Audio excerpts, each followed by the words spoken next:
You have a long list of things to deal with. Check dry eye symptoms off with Refresh Relieva PF Extra Lubricant Eye Drops, offering an advanced formula to soothe and hydrate your dry eyes. Refresh Relieva PF Extra includes moisture-locking technology that prevents further irritation and gives you lasting relief. You deserve relief from your dry eye symptoms, and your eyes deserve extra. Find Refresh online or in the eye drop section at all major retailers. FSA and HSA eligible. Kick off summer with Memorial Day savings at Lowe's. Right now, get 5 Scott's Naturescapes 1.5 cubic foot mulch bags for just $10. Plus, get up to 40% off select major appliances and save an extra $50 on every $500 you spend on select major appliances $396 or more. Lowe's, we help, you save. Valid through 5/28. Mulch offer excludes Alaska and Hawaii. Selection varies by location. While supplies last. See Lowe's.com for more details.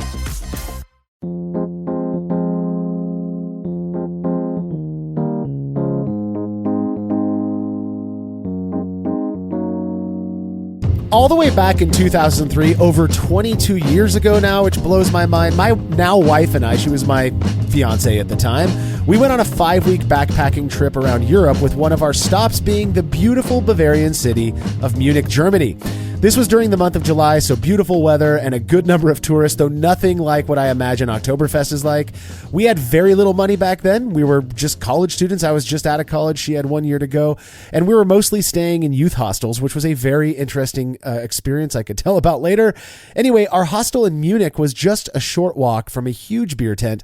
I believe it was the Hofbrauhaus. And as a relatively new homebrewer, I was beyond excited to spend a few hours there one evening. Now, I'll never forget that first sip of pale lager from this monstrous Maßkrug. Delicious doesn't even begin to explain my experience. It was only after I was home from that trip, through some internet sleuthing, that I discovered what the style I'd been enjoying so much was called and still love to this day. You're listening to the Brewlosophy Podcast. I'm your host, Marshall Schott, and this week I'm joined by contributor Will Lovell to discuss the classic German pale lager, delicious as it is, known as Munich Helles. Oh man, I think these episodes are fantastic because you and I get to sit down and kind of write our love letter to a specific style, and it's so easy to write a love letter to Munich Helles. I had the pleasure of living in Germany for 3 years, and even though we lived in the Palatinate area, which is a far cry from Munich, you could still go down to the Getränkemarkt in the summer and take a break from some of your other beers and still get a delicious. My go-to is Augustiner Munich Helles, and you could get some Augustiner Brau Munich Helles, and then sit out on your back porch when it was a little warmer and just enjoy all of that malty, crackery goodness. And so I enjoy that I get to go on this love letter journey about Munich Helles with you today, Marshall. I love, one more time, love Munich Helles. I love it so much. Though for the first few years I was homebrewing, I think a lot of people can relate with this. I never considered brewing one just due to how difficult I'd been told the process of making a lager is. Now, once I got a legit setup built out with a dedicated fermentation chamber, I made a few batches using more or less traditional methods. And while they turned out great, they just took so much time to condition, aka lager. Since then, I've messed around with some less conventional methods that I feel have been quite successful. But what would happen if we threw tradition to the wind and employed a complete short and shoddy approach? That's exactly what you did, Will. We're going to be getting into your experience and the blind tasting results in a bit. If you enjoy this show and you want to help us to continue producing it, please consider becoming a patron of Brewlosophy. It's so important to us. You can do this over at patreon.com/Brewlosophy. By making a relatively small monthly pledge, you'll receive rewards like access to unpublished contributor recipes, unique discounts at YakimaValleyHops.com, and an invitation to a monthly live Q&A session with somebody in the brewing world. Coming up later this month, in fact, he'll be on just this next weekend, May of 2025, longtime member of the brewing community and an innovator in his own right, the guy credited with introducing Brut IPA to the masses, Kim Sturdivant, will be hanging out with patrons. If his name is unfamiliar to you, it's likely you're relatively new to brewing, because Brut IPA was all the rage just a few years back, to the point most well-known craft breweries were making their own versions. I'm really stoked for this one and trust it's going to be quite unique. To be a part of this session, all you have to do is make a pledge of just $3 or more by Friday, May 30th, 2025, as Kim's going to be taking questions on Saturday, the 31st. All past sessions are stored on our private Patreon and YouTube pages, so you can go back and watch them whenever you like. Again, that's patreon.com/Brulosophy. And if you wouldn't mind letting us know what you think about this show by leaving a rating and review in Apple Podcast or wherever it is you listen to podcasts, we'd really appreciate that as well. Feedback is brought to you by Clawhammer Supply, who, in addition to having an awesome YouTube channel chock full of great brewing related content, sell what we believe to be are some of the best electric brewing systems on the market. If you've been considering making the move from propane to electric, you owe it to yourself to check out Clawhammer Supply. Whether you're after a 120 volt 5-gallon unit or something bigger like their powerful 240 volt 10-gallon system, Clawhammer has got you covered. Learn more about everything they have to offer at clawhammersupply.com, and don't forget to check out their YouTube channel as well. Listener Randy Bauer hit us up on Facebook after listening to our recent episode where we talked about step and decoction mashing. Randy said, "This was a fun episode, but many talk about how decoction mashing takes too much time." Malt Miller did an episode with Radim from Budvar, who said he fits it into a 60-minute mash schedule. I do a step mash at 145 Fahrenheit for 20 minutes, raise it to 155 F, then pull a third decoction and bring it to a boil for about 15 minutes. So I think he's using a triple decoction here before adding it back to for the mash out. I love the smell of the decoction boiling. I couldn't tell if it makes that big of a difference, but I love the process. What do you have to say about that, Will? I love that you love the process. Yeah. That's what I have to say. We're going to keep on this love train here in the opening because I love that you love this process. I think when you look at Czech brewing, it's especially with like whether it's Czech Pale or Czech Dark or Czech Amber, anything in between, I feel like essentially you're more in love with the process of Czech brewing because these beers are so great. They're so wonderful. They're great lagers, but there's nothing other than, being Czech that crazy important about it other than, you are doing this Czech process, and decoction is one of those key things in Czech brewing that kind of makes Czech brewing unique to, say, German or some other styles. So I think that if you love the process and you love the smell and you love the results you're getting and you can squeeze it all in an hour, that's amazing. Regardless, you are doing a lot more muscle work because you are pulling it out and you're boiling it and doing all these crazy things. But I would say that I love that you love it, and keep on keeping on, brother. I'm happy for you. Couldn't agree more. Randy admits that even though he's not sure if decoction mashing, has much of a perceptible impact on his beer, he continues to do it anyways because he simply enjoys the process. That is what this is all about. Engaging in things that bring you joy. For me personally, I get joy out of making my process more efficient. So if I can cut out a step like decoction or step mashing, that reduces the overall work that goes into a batch without affecting the quality, at least negatively, then I'm all for that. But I couldn't care less what other people do. So Randy, thank you for hitting us up. I really do appreciate when we hear from people who are doing these things, acknowledging that it may not be having the biggest perceptible impact, but it's fun, that he enjoys it. He gets personal value out of doing it on the side. I love that as well. So if you have show feedback, you can send it to feedback@brulosophy.com or leave us a note on social media. When we're back from this break, our focus will be on Munich Helles.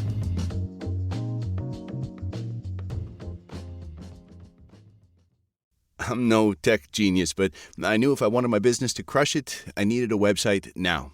Thankfully, Bluehost made it easy. I customized, optimized, and monetized everything exactly how I wanted with AI. In minutes, my site was up. I couldn't believe it. The search engine tools even helped me get more site visitors. Whatever your passion project is, you can set it up with Bluehost. With their 30-day money-back guarantee, what do you got to lose? Head to Bluehost.com. That's BLUEHOST.com to start now.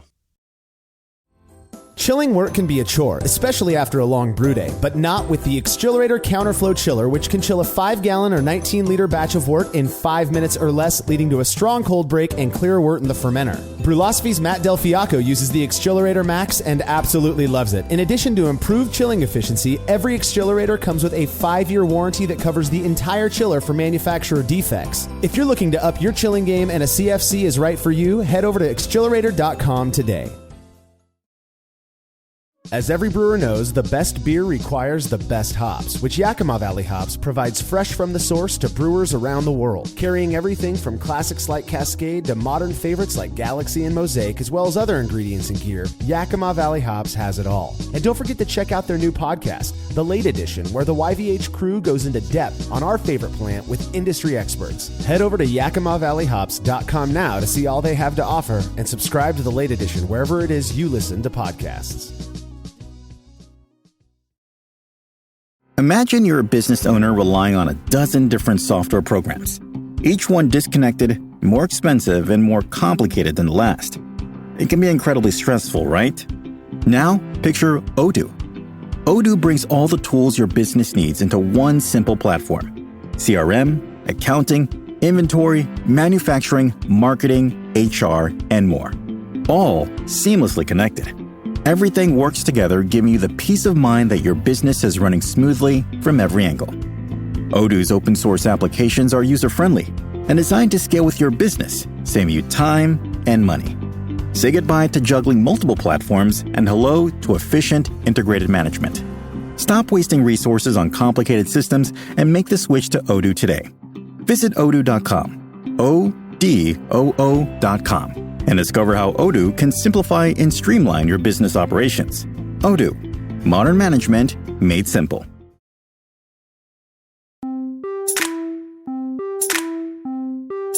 Compared to the United States, Germany's beer history is arguably far more rich and deep, as they've been making beer in one form or another longer than we've been the United States. One of those beer styles that Germany is most known for is Munich Helles, which I think has a pretty interesting history. Yeah, Munich Helles is one of those styles that was kind of inspired by the Pilsner invented in Bohemia, currently the Czech Republic, or Czechia, as we were corrected in the previous episode, in the mid-1800s, and quickly rose in popularity, influencing breweries in other regions. And I have to tell you, like, if you're going to copy a style, you know, if you want to copy Czech Pilsner, you're copying the greats there. So that's pretty awesome. Yeah. Well, and so, you know, when you talk about German beers, particularly pale lagers, continental pale lagers, you're going to hear a couple of names get thrown around. Anton Dreher's one of them. He was from Vienna, and his buddy, I believe it's Gabriel Sodermeyer or something like that, was from the Munich region. Those two were around at the same time and knew each other, and they took a trip together to England. I love this story. I'm probably going to get some details wrong, but the story is becoming legend, and I think it's kind of fun. These guys take a trip to England together to learn more about, you know, British brewing tradition and what, you know, the innovation that was happening at the time. Again, this is like, you know, mid 1800s, early 1800s. They get over to England, and they are learning about this new kilning technology that allows for the creation of very pale malts. Well, once back home in Munich, Gabriel implements these new techniques and the, you know, invents the style known today as Märzen. I believe he even called it Märzen back in the day. If you've ever seen a Märzen, it's not a yellow pale lager. It's kind of an orangish, you know, amber colored lager. He was doing this because, hey, look, you know, you got these people over in Czechia, Bohemia, who are making this pale lager. We want to, you know, distinguish ourselves. We're going to do something a little different. You had Anton Dreher in Vienna, who invented Vienna lager, and that was, again, kind of a more amber colored, a little bit paler than your Märzen, but using similar techniques that they learned together when they were on their trip to England. Well, many years later, towards the, I would say the third, you know, quarter of the 1800s, the mid, 19th century, when Pilsner was even more popular, Gabriel decides, all right, let's jump on this bandwagon. We've got to create a pale lager, but we still want it to be different than what they're making up there in Bohemia. He was, by the way, I think he was the son of the person who originally bought the Spaten brewery in Munich. And so he was still there doing all of this stuff. He comes up with this beautifully pale lager that will discuss some of the characteristics that it's known for, but he called it Helles, which just means pale or light in German, and thus was the start of what I believe to be one of craft beer nerds' favorite styles out there. Oh man, Helles is just one of those things, and it's really funny because I said it earlier that like I like my favorite Helles that I remember drinking a bunch of is the Augustiner Helles, and while they all have it, because there's the 6 main Munich breweries. Augustiner, Hackerschor, Hofbrau, Lowenbrau, Pollender, and Spaten. I don't necessarily associate it with Spaten until we started doing research for this, where you're like, oh, well, it's kind of cool that Spaten and Gabriel were the guy that, kind of came in and brought this in. And you could see where all these other Munich brewers are kind of making probably darker styles like Marzen or a Bach or some things like that they were probably a little upset with this guy for introducing this really hard to replicate thing because he had all these special kilning methods to get it there. Yeah, it was true. I mean, the legend has it that these other breweries, the 5 other ones that you mentioned, are looking at Spaten going, hey, wait a minute, man. We don't do that. We're not going the pale route. I swear, I could go to my local Bevmo or Total Wine right now, and on the shelf are going to be the, Helles versions made by these other breweries. They've all embraced it nowadays as well. But there was a minute there, according to what I've read online, where they were like, what's this guy doing, man? That's not our style. We make Märzen, we make Dunkles, we make Bach, and he's over here making this new style that looks just like a Czech Pilsner called Helles. What the hell? What the hell is, I should say. Well, they all, again, like I said, they embraced it, they adopted it, and now they're all very well known for their absolutely delicious Helles. Delicious in my opinion. Now, the BJCP, we know that it's not the end-all be-all. It is an Americanized version of descriptors and classifications so that people can judge different styles of beer. They provide the following description of Munich Helles as a gold-colored German lager with a smooth, malty flavor and a soft, dry finish. Subtle spicy, floral, or herbal hops and restrained bitterness help keep the balance malty but not sweet, which helps make this beer a refreshing everyday drink. Now, in sticking with the way we approach these episodes, every time we do them, we are going to go through, we're going to break down the style description. You're going to hear a lot of the same stuff. This is one of those styles that its beauty is in its simplicity. And that overall impression that the BJCP gives, more or less, is just repeated again through the breakdown of these different descriptive things for appearance, aroma, flavor, and mouthfeel. As someone that's judged a few of these lighter lager categories, you honestly get tired of typing the same things over and over again because, again, no matter what you do, a Helles, they're not that. You can't go too far off script or it's not a Helles anymore. So I guess we can start with the appearance, because I think when I pour like a nice fresh Augustiner Brau, or I had a Helles on tap that I made here not too long ago that I was pouring, maybe it might have been the short and Shoddy. I think I did one since then, but you pour it and you get that pale yellow, pale gold color. Hopefully there's that like nice cap of foam on top, and then it's just got that brilliantly clear look. And when you just stare at it, you just think, you just look like majestic beer to me. Beer flavored majestic beer, and it looks so majestic when you pour it in the right glass. It is so wonderful. Oh, I want that in me. That's my thought. I see a nice Helles, pretty much any pale lager, and I just want to drink it. Yeah, like you said, I mean, anybody who knows German pale lager, you know what color it's supposed to be. Pale yellow, pale gold, brilliant clarity, persistent creamy white head. Boom, simple. Aroma, you're expecting moderate, grainy, sweet malt that's not perceptibly sweet with a lingering sweetness. You want low to moderate, spicy, floral, or herbal hops. A pleasant, clean fermentation profile where the malt dominates the balance, but it's not malty sweet to the extent of being cloying. Yeah, so the big thing there is you don't want it to be cloying, because there is kind of like a malty sweetness where it can, it's sometimes in some beers it'll smell like toffee or caramel to me. Right. And that is kind of that malty sweetness that you'll get a whiff of or maybe a hint of, but it's not cloying. It's just this nice little accent. It goes with all those bread crust and cracker notes, and then you get this nice little kind of hint of toffee or caramel there on the background that kind of just like balances it all out. And honestly, when you start smelling them and you get all those noble characters in all the right places, along with that grain bill, you're looking at a wonderful, wonderful combination, especially if you live in a warm place in the summer and can crush it all afternoon. I mean, it's not even summer yet here in Fresno, Clovis, and we're going to be hitting 98 degrees. We're actually breaking in our pool today with a big group of people coming over. So we won't have any Munich Helles, but we'll have a ton of Miller Lite, which is like a nice American, cheap analog. So anyways. To the Total Wine with you now. To the Total Wine with you now. Go I've thought about it. Yeah. If I have time, maybe I'll do that now after all the talking that we've done about beer today. But the flavor of a Munich Helles is more or less going to follow the aroma. You're looking for moderately malty, a moderately malty start with the suggestion of sweetness, a moderate grainy sweet malt with soft rounded palate impression supported by medium to low bitterness, soft and dry finish, not crisp and biting. I think that's a good point. Munich Helles kind of distinguishes itself from Pilsner in that it doesn't have that real sharp crispness that I expect from a nice Czech lager. You're looking for low to moderately low spicy floral and herbal hops. The malt's going to dominate, but the hops should still be noticeable. I think that's important as well. No residual sweetness, just the impression of maltiness with a restrained bitterness, and of course that clean fermentation profile is important. You're just talking my love language right here. I'm going to keep saying love throughout this because this is my love language. Again, I think it's important. It says grainy sweet, but again, it's really just this hint, this suggestion of caramel almost. It's not even really like a strong caramel or toffee note. It's just this hint of it, kind of like in the aroma. And when you can get that and you pair it with this nice clean finish with no residual sweetness and all that noble character that you're getting from, whatever you're using, Tettnang or Hallertau, or, maybe it would be a little bit of a cheater to throw Satz in, but when you throw in that noble hop character with it all, it is, again, just something that is wonderfully delightful, a beer drinker's beer, if you will.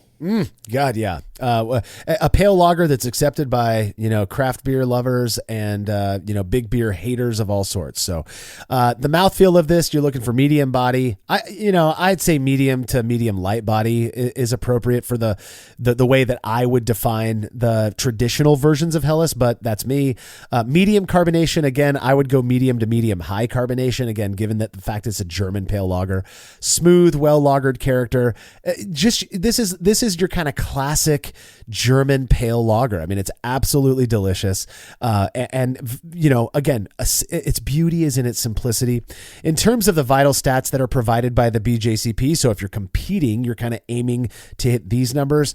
It should be between 1044 and 1048 OG with a finishing gravity of 1006 to 1012, which results in an ABV range of 4.7 to 5.4%. IBU, you're looking for 16 to 22. Again, quite a bit lower, relatively speaking, than a Czech Pilsner or even German Pilsner. And then the SRM, very light. You're looking for 3 to 5. Again, pale colored, simple lager that's just going to taste delicious. Yeah, when I read those specs and people say, I know a few people that when you talk about craft beer, they almost instantly think of IPA. Oh, yeah. And I'm just like, man, I need to get you into this whole craft lager movement. If you go to places like in New England area, like Jack's Abbey, where they have a Helles that's kind of one of their mainstays, and it is just so crushable and delicious. A couple of breweries around here will put a Munich Helles on tap. Like, really, these kind of craft lagers that are light, like a Munich Helles, are perfect gateways to get people to realize that craft beer isn't just like hot bomb, IPAs. There really are some really nice subtle lagers out there that are just so delicious. And I feel like you could get even us unacquainted Miller Lite drinkers to move over to those, just drinking them. So I might be convinced. I'll tell you what, when I brewed my first Munich Helles, that was one of the first, when I got the whole setup with the back then it was a fermentation chamber. I've since purchased a glycol setup, but when I got that chamber, I was like, I got to make a Helles, right? So it was one of like the first 3 lager beers that I made. And I was at that time, I was neighbors with Tim, and I invited him over, and he'd been so used to me being like, try this brown ale, try this IPA. And he was getting used to him, but he came over and you saw it in his eyes like, oh, let's see how much I don't like this one.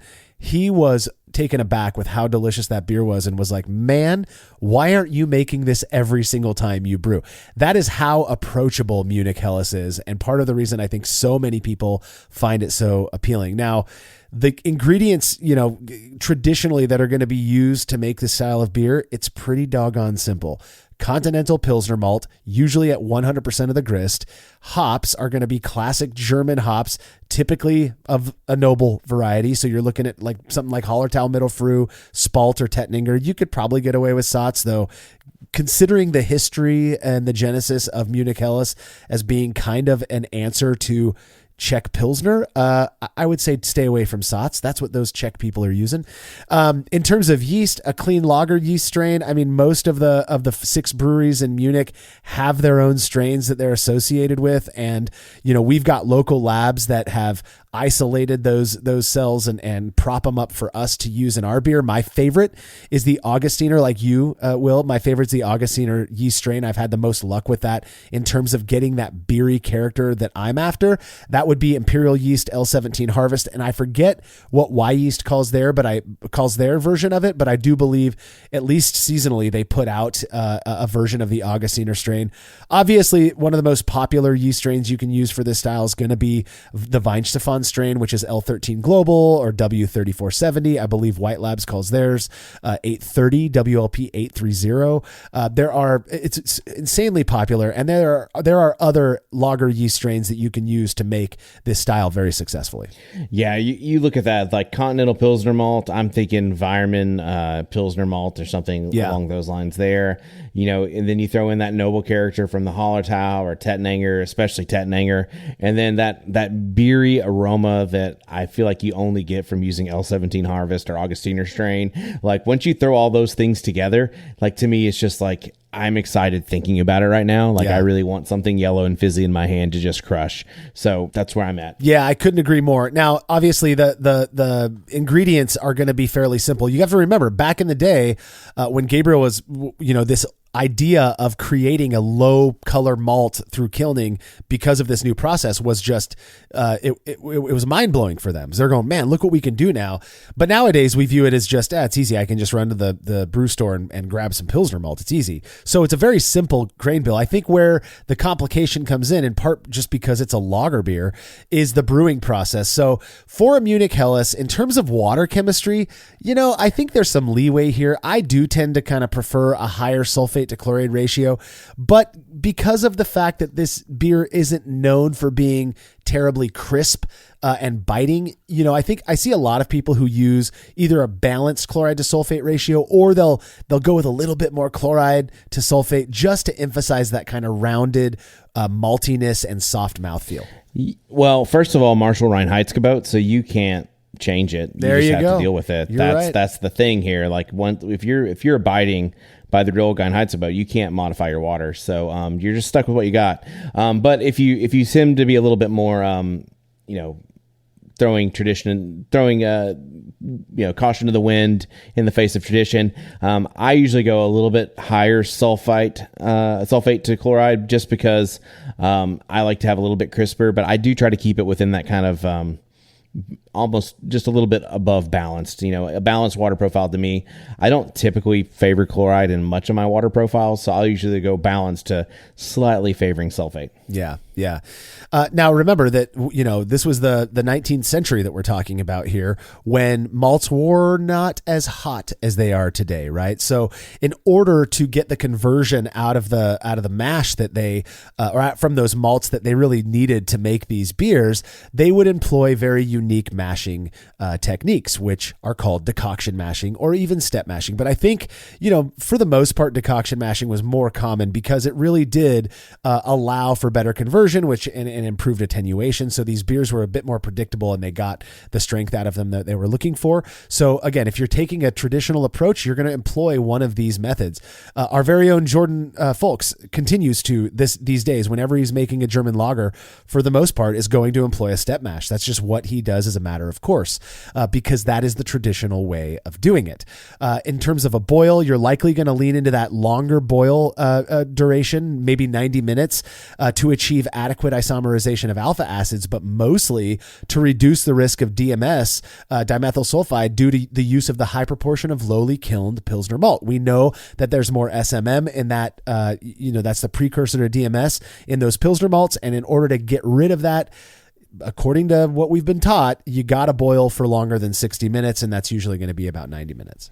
Yeah, and then don't forget that you want to chill it down as fast as possible to get a good cold break, and then you want to make sure that you don't get any of that nasty trub over into your fermenter. You want to limit that as much as possible because that could affect clarity or something else, or package stability somewhere down the road. So, and then fermentation, obviously this is a lager.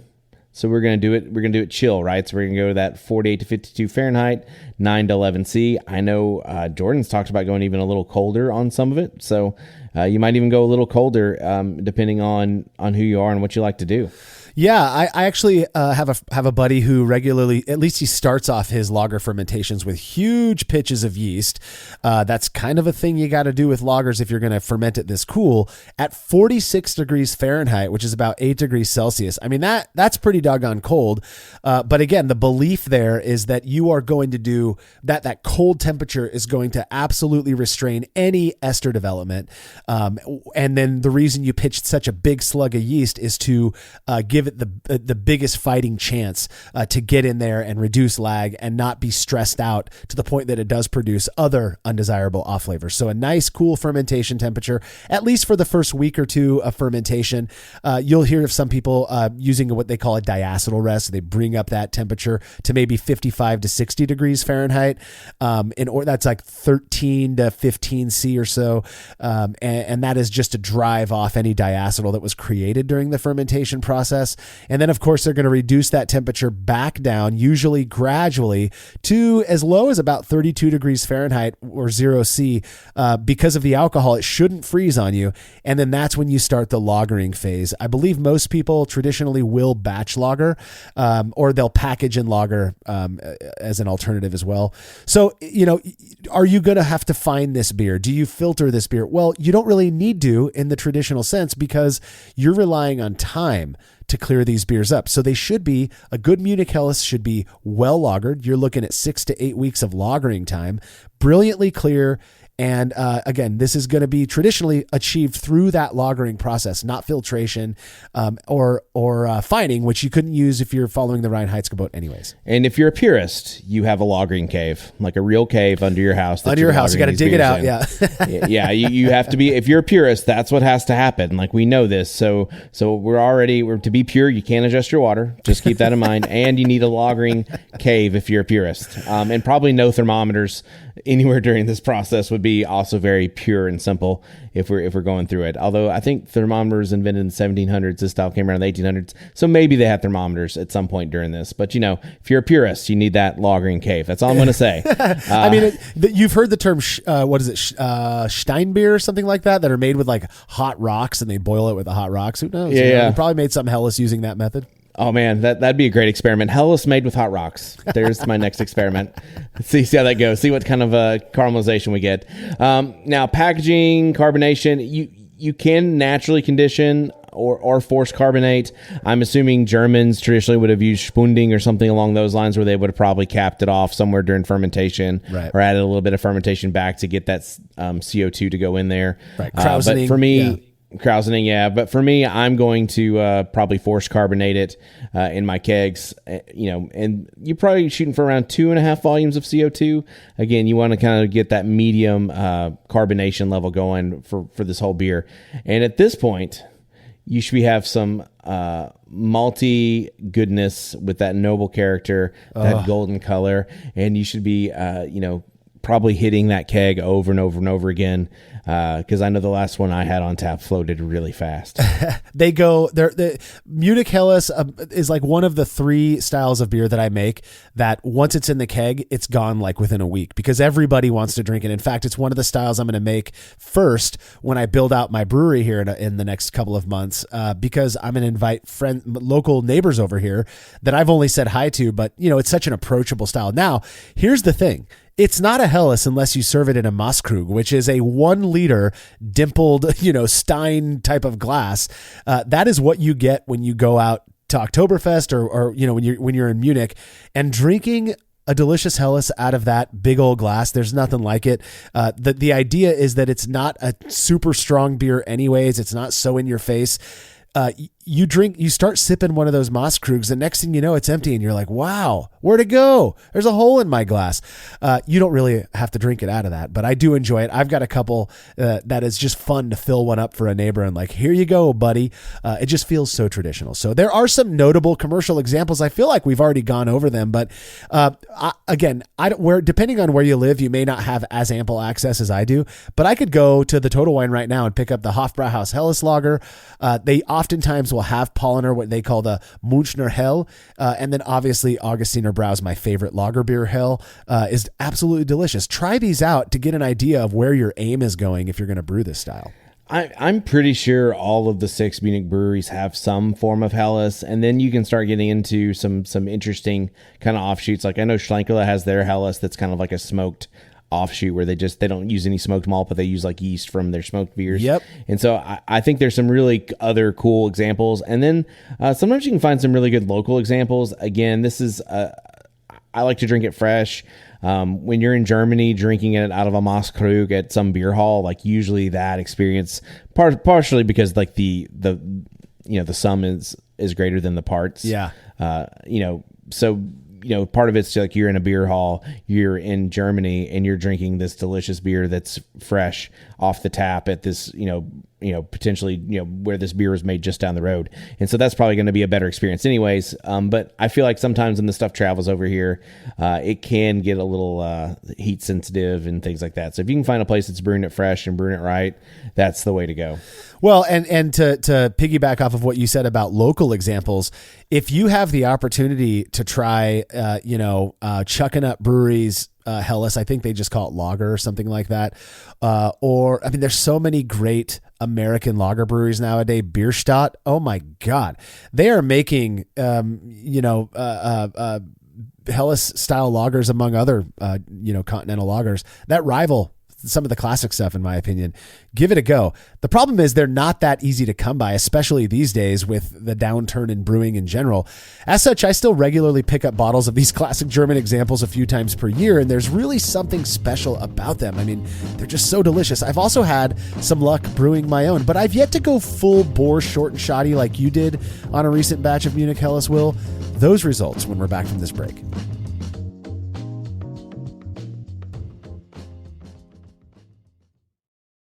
Imagine you're a business owner relying on a dozen different software programs, each one disconnected, more expensive, and more complicated than the last. It can be incredibly stressful, right? Now, picture Odoo. Odoo brings all the tools your business needs into one simple platform. CRM, accounting, inventory, manufacturing, marketing, HR, and more. All seamlessly connected. Everything works together, giving you the peace of mind that your business is running smoothly from every angle. Odoo's open source applications are user-friendly and designed to scale with your business, saving you time and money. Say goodbye to juggling multiple platforms and hello to efficient, integrated management. Stop wasting resources on complicated systems and make the switch to Odoo today. Visit odoo.com, ODOO.com. And discover how Odoo can simplify and streamline your business operations. Odoo, modern management made simple. We all know that designing recipes is really fun, and doing it well is so much easier with good software. We at Brewlosophy recently made the switch to Brewfather, and honestly, y'all, we could not be happier. Brewfather utilizes the latest technology to bring you the most robust cloud-based recipe design software that can be accessed anywhere, on your phone, tablet, desktop, and even offline. It also works seamlessly with numerous third-party devices to make it easier to monitor every step of your brew. I know change can be difficult, but trust me when I say you need to go to brewfather.app today to try it out for yourself. That's brewfather.app. There's no denying that stainless steel is the best material for brewing equipment, and Delta Brewing Systems offers some of the lowest prices on high-quality stainless gear, like the Firm Tank, which in addition to holding 8 gallons or 30 liters of wort, comes with a domed lid to even further reduce the chances of a messy blow-off. Plus, it can hold up to 4 psi of pressure for closed transfers. Delta Brewing Systems also has their own line of brew kettles, as well as one of the lowest-priced all-in-one electric brewing systems out there, and their prices are shockingly low. If you're in the market for legit stainless gear that won't break the bank, do yourself a favor and head over to deltabrewingsystems.com today. Every day, predators are targeting children and teens online. The Department of Homeland Security's Know to Protect campaign provides resources to combat online child exploitation and abuse. Learn how you can help protect our kids online and join the fight. Visit knowtoprotect.gov so together we can stop online child exploitation. That's KNOW, protect.gov.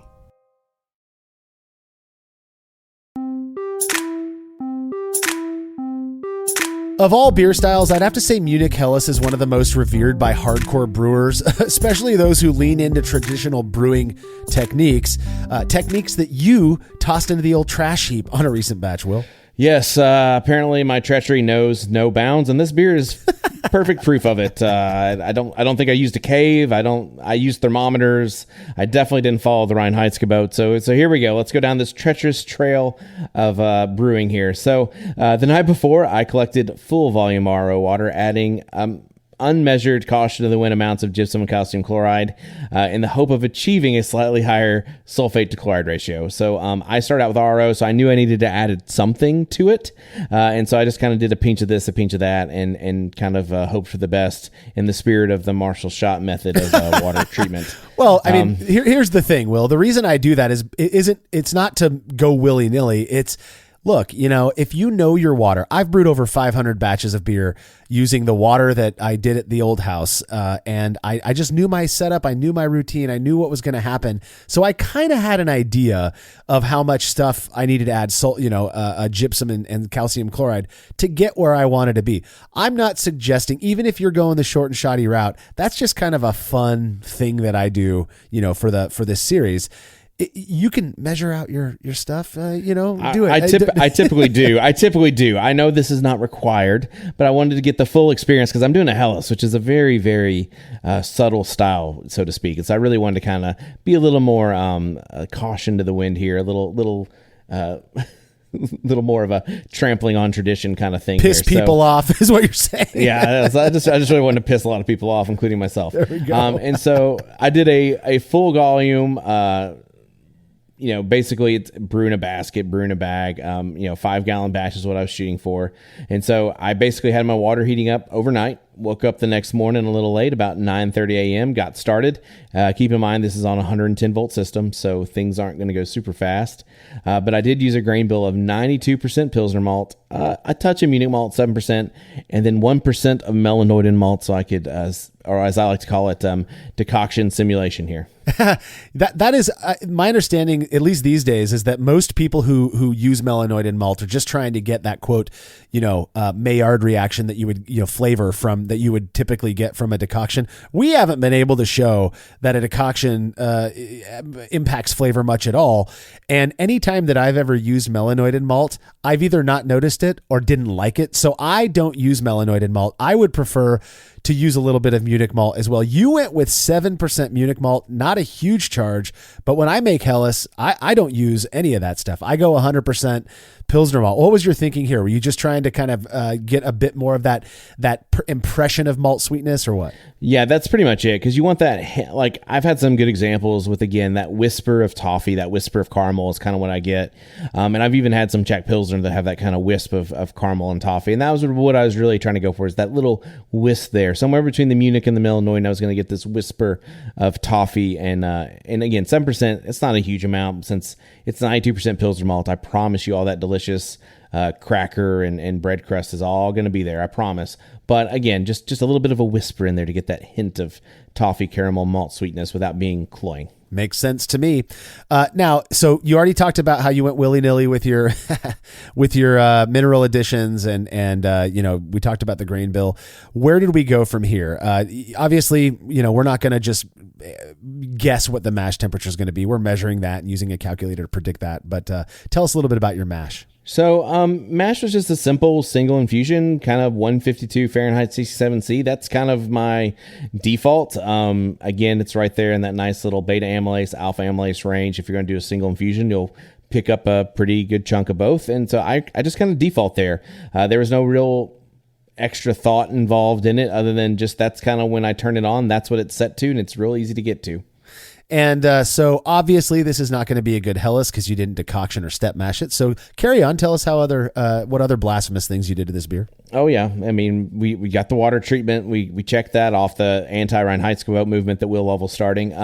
So then the 30-minute, and I used temperature. I used a thermometer. So there I am. And then I used a timer for this too, where I did a 30-minute mash step, a 30-minute single infusion mash step. I didn't even do a flame out, or not a flame out, but a mash out step either. So it's just a single fusion 30-minute, after which 30 minutes I got the wort kind of you pick the basket out of the thing and you got your malt pipe sitting up there and kind of let it drain in and set it to go to boil. After about 30, 45 minutes, we were up at boiling temperature, in which case I did a 30-minute boil where I did 48 gram of Spalt Select at 30 minutes. I did 15 grams of Mittelfrüh at 15 minutes. And then in the last 5 minutes, I did a 17 gram addition of Tettnang. That all adds up. I mean, obviously a 30-minute boil, this is going to be a DMS bomb. It's going to taste like canned corn or creamed corn, as people like to describe it. I think it tastes more like ketchup. I've never gotten DMS in a beer that I've short boiled, but here we go. This is going to be one, obviously. It's the first one, right? There's a first time for everything. I will say that 48 grams of Spalt Select at 30 minutes into the boil, at the start of the boil, your brief 30-minute boil, you would expect that to contribute at least some aroma or flavor to the beer. I would, because if you were to get the same IBU at 60 minutes, you'd be using probably about 20 to 25 grams instead of 48. So this is an increase ostensibly in the amount of hops that you would traditionally use for a beer like this, but they're hops that you would expect. Now, Spalt Select, I believe, is a newer version of or a newer hop variety by the Hull Institute, I believe is how they say it. And so it's not your traditional Spalt. It's Spalt Select, but I believe that it does have some of those. It's a progeny of the original Spalt. Yeah, I challenge you to find actual Spalt in the U.S. It's very hard to find. Spalt Select, I think, has kind of become the normal because I think it's a little more resilient as a hybrid, and that way it's a little bit easier to grow and keep around. Otherwise, I've got a big old bag of it, and of my noble hop usage, Spalt Select is Spalt Select. That's kind of like one of my least favorites. Mine too. So that's kind of why I put it at the 30-minute edition and then kind of stack the Mittelfrüh and Tettnang there at the end, hoping to get some more of that kind of character at the end too. But we just kind of ran the gamut because why not? It's short and shoddy. We're going to make this as German as humanly possible by running through the noble gambit here of my lack of my trampling of tradition, noble gambit. Here, the one thing I did do that might be on point. I guess I could have used Sots and gone really blasphemous, but oh boy, I didn't quite have the cojones to do that one. So when the 30-minute boil was complete, I quickly chilled the wort down to 75 degrees Fahrenheit at 24°C before transferring to my sanitized fermenter. I think I was using a Kegmenter at this time from Kegland, and then I took a refractometer reading and showed that my wort was at a solid 1052 OG, and I got pretty decent brew house efficiency. I want to say it was like 62%. I was pretty proud of that. Yeah. I mean, this is a lower gravity wort, so I would expect anywhere between 60 and 65% on my setup, doing short and shoddy. I'm typically getting 70 to 73% if I'm doing a full 60-minute mash and boil. So 62%, I'm cool with that. I mean, that might amount to half a pound, of grain that you would have had to added extra. So 1052, let's go. No, it sounds it's perfect right there in range, kind of where you want to be a little bit. So, yep. So after that, I guess we direct pitched a single pouch of Imperial Yeast L13 Global into the warm wort. So I didn't cool it all the way. I pitched it at 75. And then I set my Kegmenter over in a corner of my house that maintains a fairly steady 77 Fahrenheit, which is kind of what we set our thermostat to in the summer. So we pitch warmed and stored warm with L13 Global. So how about that for this treachery of tradition that I'm doing here? Well, I'll tell you, I came up with the whole short and shoddy thing it started off as a experimental, let's see what happens, and then it turned into this whole series. I still, ferment beer at relatively normal temperature. Even lagers that are fermented warm are fermented at ale temperatures. I'm not 77 degrees Fahrenheit, 24°C. I remember when you messaged the group and I was like, oh boy, he's trying to ruin this one. So you even got me on this one, Will. I'll have to say this though. I do have a little bit of experience with the Weihenstephan strain, both using Global and 3470. And I have maybe it was a Baltic Porter that I did this with, but I have pushed it up near 77 Fahrenheit before. So, and I wasn't totally surprised. So I'm like, I still felt a little bit in my wheelhouse, but again, a Baltic Porter got a lot more stuff to cover up any off flavors than this nice, delicate Helles that we're about to dive into. But the good news is that I started, 9:30 in the morning. I finished up about 12:11. Granted, I did do some prep the night before, but my total brew day time was about 2 hours and 13 minutes on a 110 volt Delta all-in-one. So how awesome is that? I mean, I think that's the key, is that you were brewing on a 120 volt system, 110 volt system, whatever people want to call it, at 2 hours and 13 minutes. And all you had to do was spend maybe 10 minutes the night prior prepping everything. Now, you used a heat stick, you said, or you set your timer, whatever it was, so that water was warmed up by the time you went out to start brewing. So when you hit your timer, you already had warm water. So we're not factoring that into this. Maybe 45 extra minutes if you do. So even still, under 3 hours for somebody who wants to brew a Munich Helles. I mean, that's pretty awesome. You fermented it at 77 degrees Fahrenheit, which is warmer than I would ferment a freaking pale ale or something. And so that's going to massively expedite the fermentation and conditioning process. And did you, so you for less than 3 hours, I'm pretty impressed. Now, what did you, obviously you're fermenting in a kegmenter, so you couldn't watch fermentation, but you can see, the bubbling in the airlock and stuff. Tell us a little bit about what happened after you pitched your yeast. Dude, so Weihenstephan, especially when you ferment it warm, and by warm, I mean like ale temps, it rips, bro. It rips, pretty much everything, I'm very impressed. Like almost everything happens in the first 48 hours, and you're literally just letting it go for another 2-3 days just to make sure it did. Because I'll be honest with you, most of the time when I'm doing things with that Weihenstephan strain, 3470 or global, whatever you want to, whatever yeast manufacturer or yeast lab you're getting it from, honestly, it just rips. It just tears through. And when you get it hot like that, I've said this before, people say that, lager yeast likes it cold. Well, it reproduces a lot faster warm. So I don't think it likes it cold. It tolerates cold. It reproduces cold. That's right. It reproduces like a mofo when you keep it warm. So I can safely say maybe not for all flavors it's putting out there. I guess we'll see. But I can safely say that it could rip it when you keep it warm like that. And so to me, like 5 days, that's a pretty quick turnaround on any beer, especially a quote unquote lager beer. Well, these are the types of episodes where, you got your traditionalists who listen to us, I think either because they need to know what to attack us on, or, they like 80% of this is going to piss some people off, but this is why we do this. It's just fun. We're not trying to change anybody's mind. So after 5 days though, you took a hydrometer measurement. The beer was at 1011 FG. No surprise there. 5.4% ABV. I mean, come on. This is like ideal in terms of numbers. You then cold crashed it to 34 degrees Fahrenheit or 1 degree Celsius overnight, transferred it to a CO2 purge keg, placed it in your keezer. And how long did you lager this lager beer for? About 15 hours or so. No, you did. Okay. You burst carbonated it for overnight, about 15 hours or so. It was a week or two. Yeah.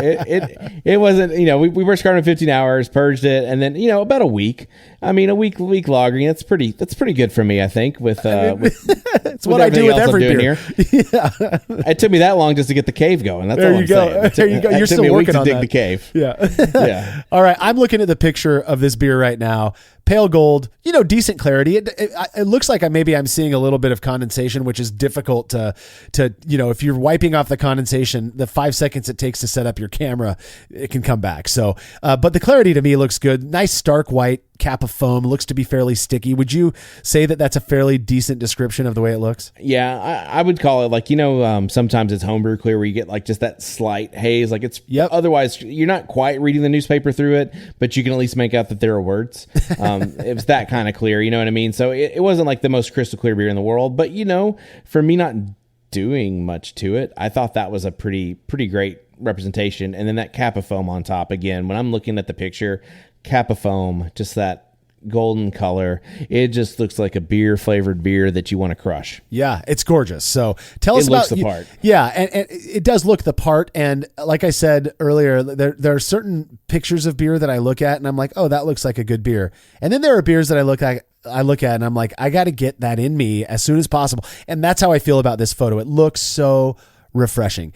Tell us, before we get into the blind taster results, I'm curious what your thoughts were on how this, crazy short and shoddy Munich Helles that you fermented at 77 degrees Fahrenheit turned out. So I won't say that it's like the best Helles that I've ever brewed, but it was it was a really tasty beer. I don't think that I detected like too much in the way of any off flavors. It still had that kind of clean, refreshing, balanced malt and hops.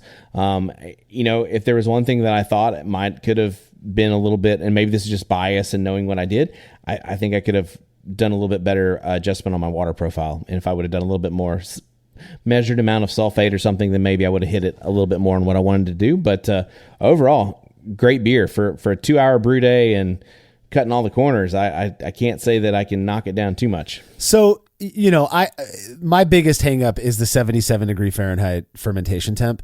Was it an ester bomb? Did it just taste like a out of control Kolsch, or was it, Helles? I thought it was clean. I thought it was a pretty clean beer. I think they had I'm going to forget the guy's name, but there was a interview with Imperial, and they were talking about diacetyl and some of these other things, and they're like, yeah, a big problem when you lager cold, when you're brewing and fermenting stuff cold, if you don't raise it up to that diacetyl rest soon enough, then you're not going to have enough yeast strength and power left to clean up all the other funky stuff that was happening. Whereas when you're brewing it this warm, it's cleaning up as it goes along. So it probably produces more esters and more of these things, but it has enough oomph with the yeast because it's been reproducing so fast to clean it all up as it goes along. So that's kind of my theory as to why you can get away, especially the Weihenstephan strain, with keeping it warm, because it'll just keep chowing down, chew through, and it'll clean itself up as it goes along. Yeah, and I'm by no means going to advocate for people fermenting their lagers at 77 degrees Fahrenheit. But I will say that, and I'm sure I've said this before, there really does seem to be this trend in brewing to look back at tradition and presume that brewers did things because of the character it left in the beer, when really I think they did it because that's what worked for them. And we have taken that and run it through our mental gears and spit it out as necessary, when really it just worked. And so I wonder often about fermentation. We know that there are certain strains that are going to produce more esters based on fermentation temperature. Belgian yeast, Weissen yeast, stuff like that. We know does that, and we've been able to test that out. I still just question the ideas behind the way we ferment lagers, and I think it's fun to test this stuff out. So I'm glad we have this platform to do that. Now, you serve this beer to 20 blind tasters, and by blind we just mean they didn't know it was short and shoddy. We did share with them though the type of style the beer was, and as well as the BJCP style description, and asked them to evaluate it based on their previous experiences with Helles and or what they read in the description that we gave them from the BJCP, which is the one that we read earlier. Now, in terms of how hoppy, malty, and dry the beer was, tasters rated the dryness as being the strongest characteristic with an average of about 2.8 out of 5. Ratings on malty were second, and they were fairly close at about 2.4 out of 5, while hoppy got the lowest rating at 1.8. Now, in my opinion, I would have expected the malty to maybe edge out or at least be equal to the dryness, just because of in the BJCP, they focus on that malty sweetness being the leading characteristic. I do wonder if that warmer fermentation temperature didn't dry the beer out, or at least leave the impression of dryness, compared to if you had fermented it a little bit cooler. I wonder that as well, but again, it's so close between the malty and the dry that, the fact that they were almost tied, not quite, but almost tied, 2.8 and 2.4 out of 5, that's kind of speaking that it's right there in the ballpark anyways. And then the fact that hoppy was down at 1.8, to me, that's kind of, that's kind of where you want a Helles. Helles isn't a hoppy beer, but at least the hops were there. Yeah, no, I agree. All right, breaking down these different characteristics into hop, malt, yeast. In terms of hop character, and all we ask is to ask them to rank order the most prominent characteristic that they're getting from the beer, and we ask them to focus specifically on what they believe to be the hop character, the malt character, and the yeast character. So for hops, 5 out of the 20 tasters rated earthy as being the most prominent. 4 said spicy, 3 went with fruity, 2 each went with floral, berry, and surprisingly onion garlic, and 1 person each rated pine resinous and melon. 0 people went dank caddy, which makes sense to me, but that's kind of an interesting spread though. A plurality did go with earthy, and then real close behind that was spicy and fruity, which I do think kind of lines up with what you'd expect based on the BJCP guidelines. Yeah, and a lot of these noble hops, if you've ever done Hop Chronicles, you know it for a fact. Like, they do present a little more citrus than what we like to add on to it or like to admit to. But yeah, earthy, spicy. That's kind of where I'm at. If we would have just had one person select dank and caddy, I could have been perfect, but we're not going to be perfect today. The way I look at it too is, I know we're still on hops, but it's easy to misinterpret a fruity ester character as maybe a fruity hop character. But the fact only 3 people rated fruity as the most prominent hop character, I think already sends the message that this was not a fruit bomb. So in terms of malt character, 10 out of 20 people rated cracker bread crust as being the leading malt character, which lines right up with what I would expect for this style. Another 4 said nutty, which I thought was kind of interesting. 3 put toasty. 2 people rated caramel sweet as being the most prominent malt characteristic. And then 1 person probably fat fingered it and put roast. Nobody put chocolate.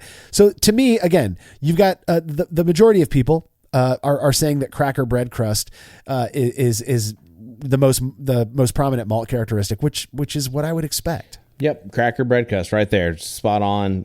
Kind of what I got there, and that's what I would expect as well. The others, I kind of get 2 caramel sweet. I kind of get that could be a malt characteristic. I don't know where roast would come from, but if we had gotten chocolate in there, man, I could have been perfect again. But we're so far away, so close, but so far. All right. In terms of fermentation characteristics or yeast character, 11 out of 22 people rated it as being clean. So the majority of people, again, 4 out of those 20 said that they got a phenolic characteristic in the yeast. 3 said sulfur, 2 said wild. And this blows my mind. 0 people rated esters as being the most prominent fermentation characteristic. I think it's safe to say this was largely a cleanly fermented beer, with some people maybe digging a little deep and finding other characteristics. But again, the majority of people went with clean. So, and part of me wonders, the guy that got phenolics, like maybe he got something that tasted, I don't know why it would taste burnt, but maybe that's what he associated with roast and phenolic. I don't know. It's kind of a weird thing. Maybe the phenolic guy and the roast guy are the same guy. I don't know. I could look that up. Kind of a wild thing. Oh yeah, it'd be interesting. But yeah, 11 out of 22 clean. That's kind of what I would have described it as. I didn't detect any esters or anything crazy. I do know that some of these lager yeasts, like Weihenstephanerstrain, will kick some sulfur. So if there was some residual sulfur, maybe I'm not hypersensitive to sulfur in the way some people are. So maybe they just had a hypersensitivity to it. I don't know. Well, and so then let's talk a little bit about off flavors, because we break down these characteristics of the 3 main ingredients, right? Malt, hops, and yeast. But off flavors are kind of their own thing. What off flavors did people report in this beer? So one person said they got acetaldehyde and phenolics, and another person said they only got phenolics. And so I don't know how deep that goes in the survey or not. I don't remember. But so definitely, 3 people said they were phenolics, but one person said acetaldehyde. So they got, I guess, some kind of green apple kind of flavor to it, which is interesting.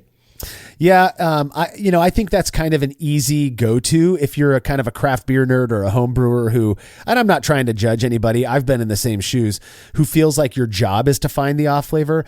Acetaldehyde is one. Any pale lager, I think, if you kind of are thinking really hard about green apple skins or fresh cut grass or whatever, you can kind of taste it. To me, some of that flavor is expected in a beer like that. And acetaldehyde to me comes off as more of a chemical green apple. It's kind of like a light green apple Jolly Rancher type of flavor, as opposed to just that kind of fermentation ester that you expect in a lager. And I'm not talking about, crazy, English esters.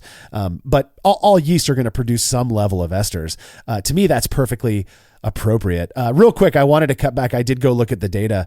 The person who put roast as the malt descriptor also did put phenolic as the yeast one. So he was picking something up. Yeah. I'm glad I could sit here and, just kind of make something up and then it come true. Thank you.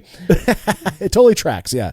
So the off flavors, like you said, a couple people put phenolics, probably same people who, put that they got a phenolic yeast characteristic, and that would be considered an off flavor. However, it's just two people. I should say three people altogether. It's just that one of those also endorsed acetaldehyde, which I would think would be difficult to detect through the phenolics, but whatever. That's only 3 out of 20 people. I'm going to go with the majority here and say that it probably was a fairly decent example of a Munich Helles, but that's why we ask that question. The wording is, how well does this beer represent the intended style, which in this case was a Munich Helles? 1 out of the 20 people gave it a 5 out of 5. 11 rated it a 4 out of 5. So right there, you've got 12. Your majority is rating it a 4 or a 5 out of 5. Another 7 said, hey, it's not perfect, but it's still about a 3 out of 5. Only one person thought it was a 2 out of 5, and nobody gave it a 1 or a 0 out of 5. That's pretty impressive, man. Man, any of these surveys that you get, like majority of your people at 3 out of 5 or higher, I feel like that's an absolute win. If it was me, I'd probably give it a 3 out of 5. I thought it was a pretty good beer.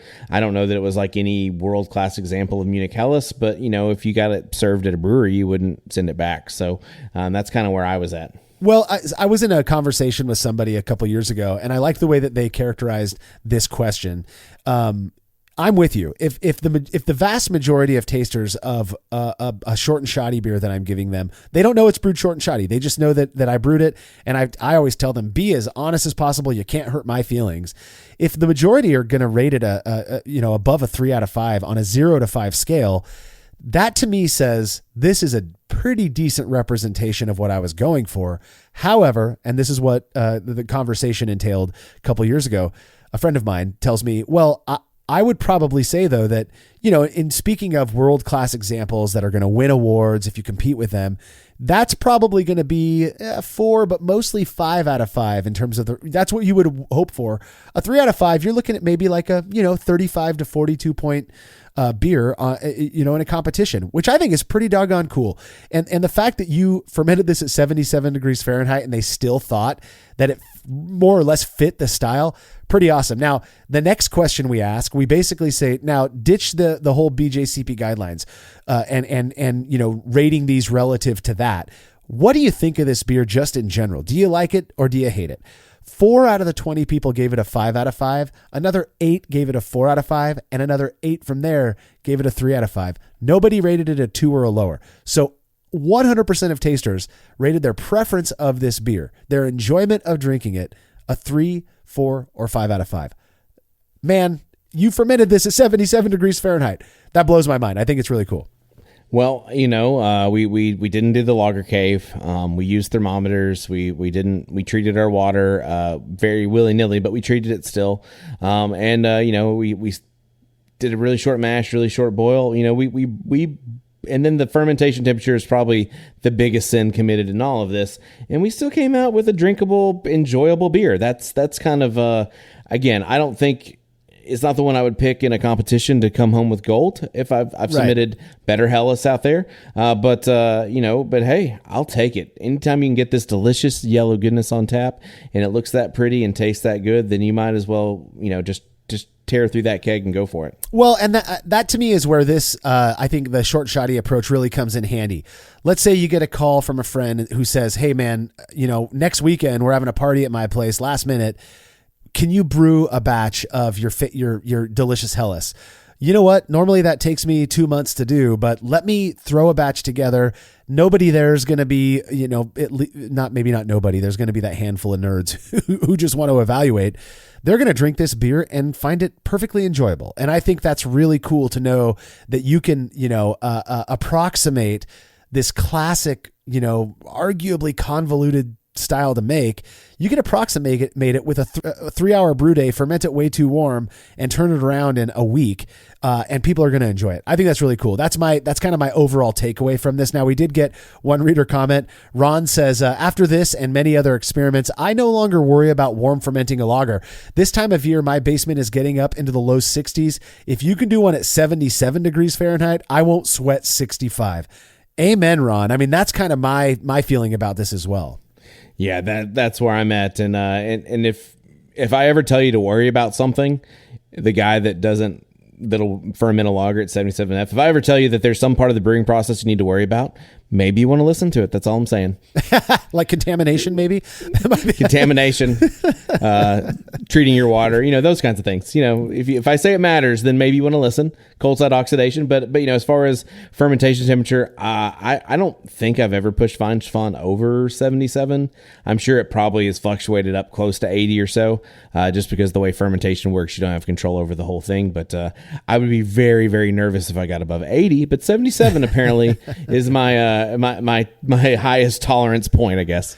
Well, and we have an experiment on that as well. Greg Foster performed a kind of an extreme fermentation temperature experiment using 3470. I'll leave those results for you to go read on the website. But I'm with you. I'm not going to be fermenting my Munich Helles at 77 Fahrenheit.